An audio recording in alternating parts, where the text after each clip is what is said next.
And I think even if you have some outdoor plans this weekend, those will not be wall-to-wall rain chances. At least the early signal is that, yeah, maybe some storm chances here and there, but still plenty of dry time through the weekend as well. 80s this week, few storms this weekend, back to the low 90s as we roll into next week. Thanks, Joe. Now it's 5:46. Heat indices reaching upwards of 100 degrees.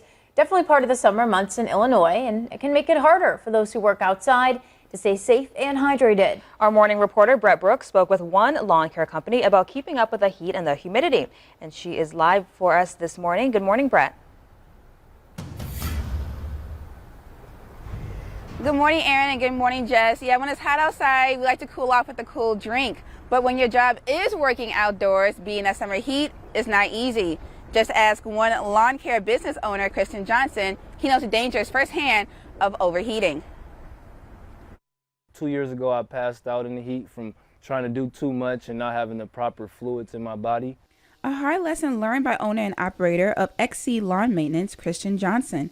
He says working outdoors during the heat of summer is not easy, but they try to stay hydrated.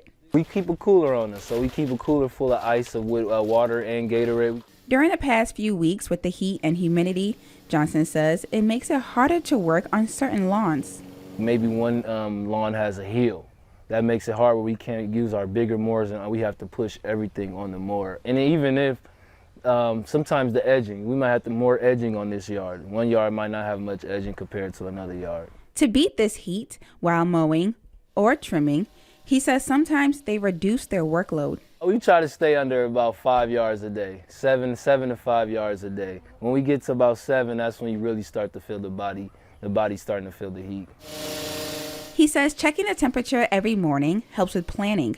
But when the summer temperatures reach the 90s and the humidity is factored in, he says they try to get most of their outside work done earlier so they can be done by the hottest part of the day.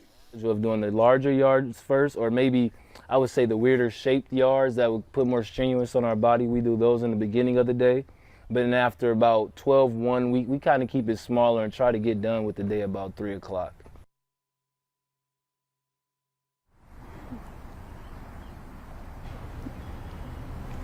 Johnson says since that incident 2 years ago, he knows firsthand how to track his body weight and how much water that he needs for his specific body type. And fortunately, our first alert meteorologist, Joe Struess, as you just heard him say, we should have a little bit of break this week from the humidity and the heat. For now, reporting in East Peoria, I'm Brett Brooks for 25 News. Aaron and Jess, back to you in the studio.